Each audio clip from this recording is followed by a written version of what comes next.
Штипскиот борач Дејан Митров во последниот период е се поактивен во спортот, познат како пеливанско борење. Овој спорт води потекло од Турција, каде се смета за национална традиција, а во Македонија е се повеќе популарен спортски начин за покажување на престиж. Овој период сега ова година имаше навистина многу турнири по пеливанско борење.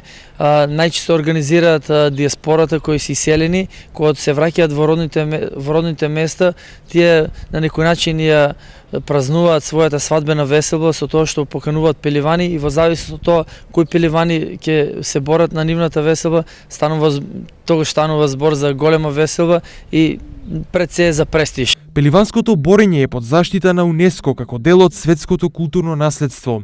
Пред надпреварите пеливаните се мачкаат со маст или растително масло. Носат единствено панталони изработени од биволска или телешка кожа, кои може да тежат и до 12 килограми. Во Македонија постои и спортска федерација за пеливанско борење. Во Македонија имаме и федерација за пеливанско борење.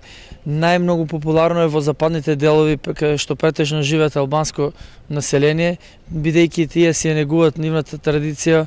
Да кажеме дека пеливанското потекнува од Турција, таму е најмасовно и најмногу се вреднуваат пеливаните, бидејќи е токму земјата основоположник на овој традиционален спорт, и знаеме дека во Турција се најсилните пеливани. Инаку Митров, Данов и Ангелов се меѓу најуспешните пеливани во Македонија, кои само годинава освоија повеќе пехари и медали на пеливански турнири и првенства во Македонија и Косово. Дали овој некогаш популарен спорт вистински се враќа на тревниците во Македонија, времето ќе покаже.